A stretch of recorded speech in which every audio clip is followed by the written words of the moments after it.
السلام علیکم ورحمۃ اللہ وبرکاتہ۔ الحمد للہ رب العالمین والصلاة والسلام علی رسول الامین وعلی آلہ وصحبہ اجمعین ومن تبعہم بإحسان الی یوم الدین، اما بعد۔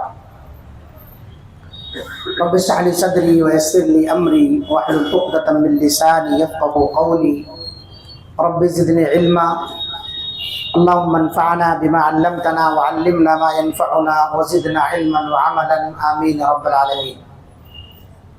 گزشتہ درس میں نماز کے واجب ہونے کی شرط، یعنی کون سی ایسی شرطیں ہیں جس کی وجہ سے نماز واجب ہو جاتی ہے، اس کے تعلق سے ہم لوگ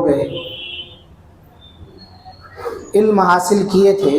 آج کے درس میں جو بات ہوگی وہ ہے نماز درست ہونے کی شرطیں کیا ہیں، یعنی کن باتوں کا ہمیں خیال رکھنا ہے کہ ہماری نماز ضائع نہ ہونے پائے، خراب نہ ہونے پائے، اللہ کی بارگاہ میں مقبول ہو جائے۔ تو نماز کی صحت کی جو شرطیں ہیں وہ وہی شروط ہیں جو نماز کے واجب ہونے کی ہیں۔ سب سے پہلی تو یہ ہے کہ آدمی مسلمان ہو، دوسرا یہ ہے کہ وہ بالغ ہو، اور تیسرا یہ ہے کہ وہ عقل مند ہو، پاگل نہ ہو۔ اس کے علاوہ بھی مزید کچھ شرطیں ہیں جن کی رعایت ضروری ہے۔ ان میں سے ایک شرط یہ ہے کہ نماز کا وقت داخل ہو گیا، یعنی وقت سے پہلے اگر آپ نماز پڑھ رہے ہیں تو آپ کی نماز درست نہیں ہوگی۔ جیسے زوال سے پہلے آپ ظہر کی نماز ادا کر رہے ہیں تو وہ نماز آپ کی اللہ کے بارگاہ میں ظہر نہیں مانی جائے گی، کیونکہ اس کے لیے وقت ابھی ہوا نہیں ہے۔ اللہ رب العالمین کا ارشاد ہے، ان الصلاۃ کانت علی المؤمنین کتابا موقوتا، بلا شبہ نماز مومنوں پر مقررہ وقتوں میں فرض کی گئی۔ تو ہر نماز کا اللہ تعالیٰ نے وقت مقرر کرایا ہے۔ حضرت جبریل علیہ السلام باقاعدہ زمین پر آ کے نبی صلی اللہ علیہ وسلم کو نماز کا اول وقت، نماز کا آخری وقت، دونوں وقتوں کی تعلیم دے کر کے گئے ہیں۔ اور آپ صلی اللہ علیہ وسلم نے بتایا کہ جبریل علیہ السلام نے جب نماز پڑھا دی، اس کے بعد کہا یہ تم سے پہلے کے نبیوں کے نماز کا وقت ہے، اسی وقت پر نماز ادا کرو گے۔ تو یہ انبیاء کی نماز کا وقت ہے، تو اللہ تعالیٰ نے وقت مقرر کر رکھا ہے۔ تو وقت سے پہلے اگر آپ نماز ادا کر رہے ہیں تو آپ کی نماز درست نہیں ہوگی، اس کا ہمیں خیال رکھنا ہے۔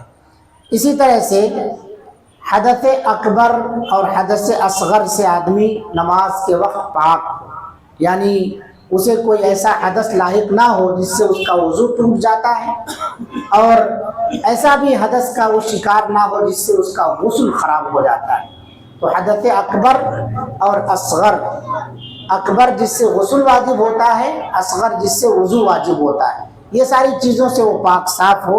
اللہ رب العالمین نے قرآن مجید کے اندر نماز کی ادائیگی سے پہلے وضو کا حکم دیا ہے، اور نبی صلی اللہ علیہ وسلم کا ارشاد ہے، مفتاح الصلاۃ الطہور، نماز طہارت جو ہے نماز کی کنجی ہے۔ تو آپ طاہر ہوں، پاک صاف ہوں، تب آپ کی نماز اللہ کی بارگاہ میں قبول ہوگی، ورنہ وہ رد کر دی جائے گی۔ ہاں، ایک مسئلہ یہ ہے کہ دوران صلاۃ اگر آپ کا وضو ٹوٹ جائے تب کیا کریں گے؟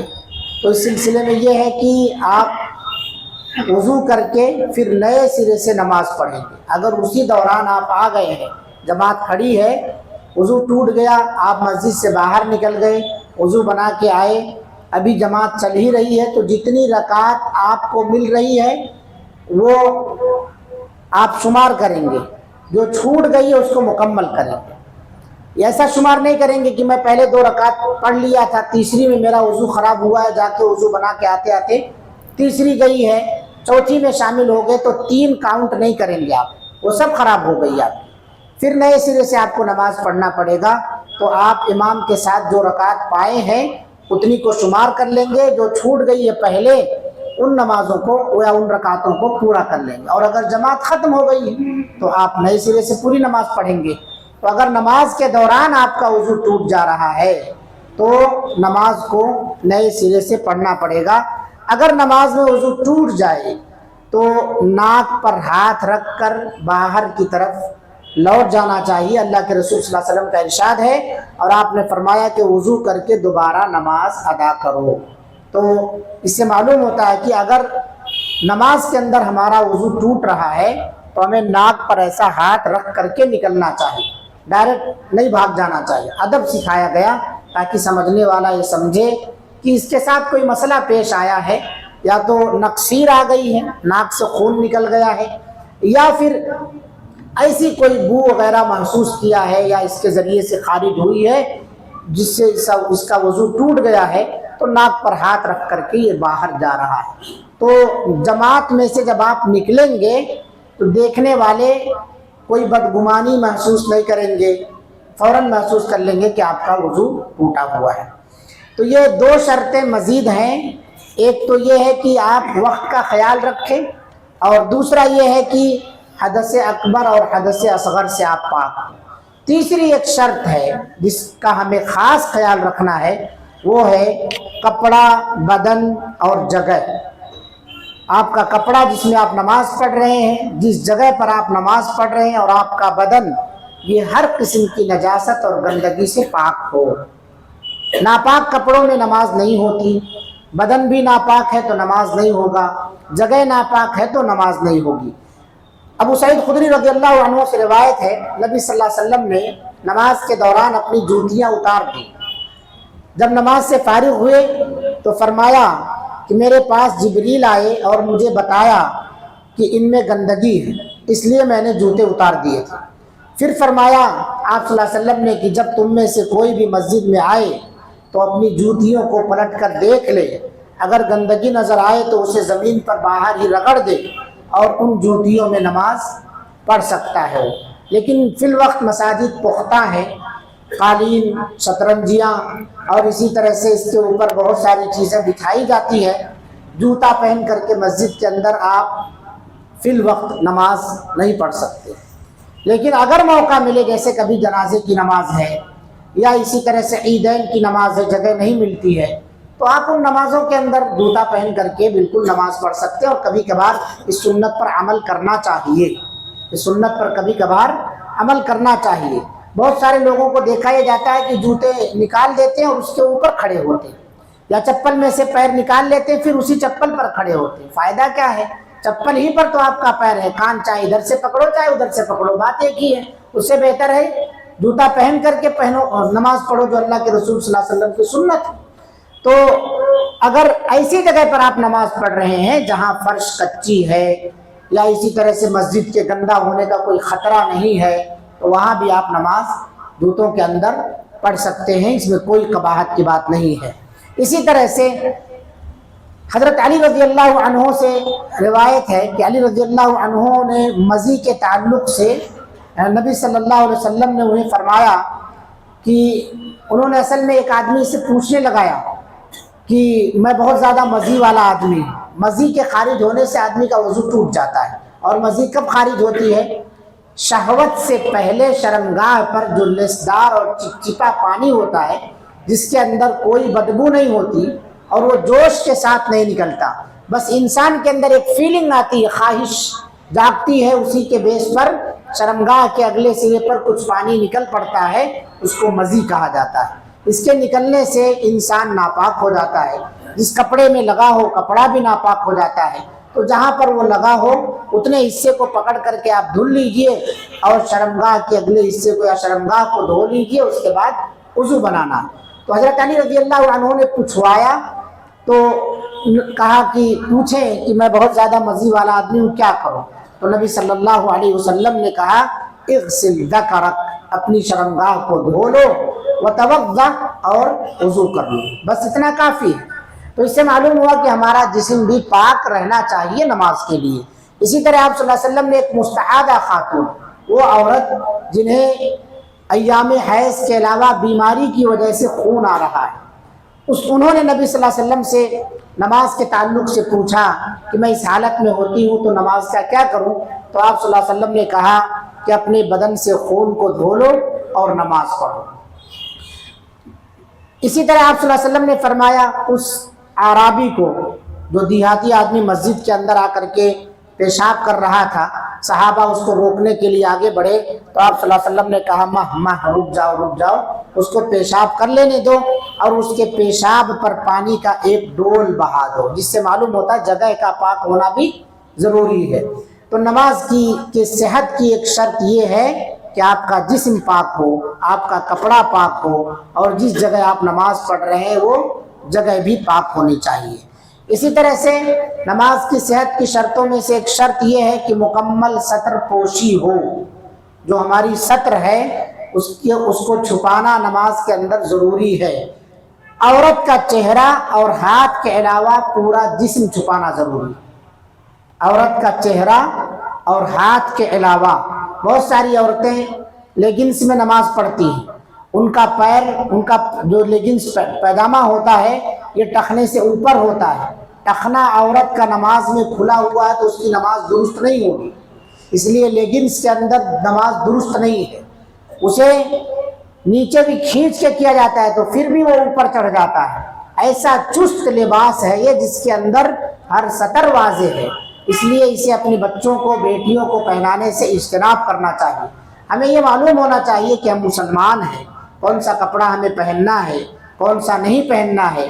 اٹھتے بیٹھتے وقت میں بھی اس کے اندر جو ہے بے حیائی جھلکتی ہے، اور اسی طرح سے ہماری نماز کے لیے بھی وہ لباس درست نہیں ہے۔ تو عورتوں کے سلسلے میں یہ ہے کہ انہیں چاہیے کہ ایسا لباس پہنے جس کے اندر ان کا پیر ڈھکا ہوا ہو، ان کا پیر کھلا ہوا نہیں رہنا چاہیے، چہرہ اور ہاتھ کھلا رہے نماز کے اندر، یہ چلتا ہے۔ البتہ یہ ہے کہ اگر کہیں ایسی جگہ پر نماز پڑھ رہی ہے کہ مرد حضرات بھی آ جا رہے ہیں تو پھر وہ چہرہ ڈھک کے بھی نماز پڑھ سکتی ہیں۔ اللہ کے رسول صلی اللہ علیہ وسلم کی حدیث ہے المرأۃ عورہ، عورت سراپا پردہ ہے، اسے پورے پردے میں رہ کر کے نماز پڑھنی چاہیے۔ دوسری حدیث میں آپ صلی اللہ علیہ وسلم نے بیان فرمایا لا يقبل اللہ صلاۃ حائض الا بخمار، اللہ تعالیٰ بالغ عورت کی نماز اوڑھنی کے بغیر قبول نہیں فرماتا۔ بالغ عورت کی نماز اوڑھنی کے بغیر، اوڑھنی ایسی ہو جس کے اندر سے بال نظر نہ آئے، بال چھپانا ضروری ہے عورتوں کے لیے، اور اسی لیے مارکیٹ میں باقاعدہ طور پر بالوں کو چھپانے کے لیے الگ سے دوپٹے مل رہے ہیں، جس کو اسکارف کی شکل میں یا اسی طرح سے اور کوئی پتلی شکل ہو جس سے بالوں کو پورا سمیٹ لیا جاتا ہے، اوپر سے اوڑھنی اوڑھی جاتی ہے۔ طرح طرح کی چیزیں نکل گئی ہیں، ماؤں بہنوں کو اس کا خیال رکھنا چاہیے۔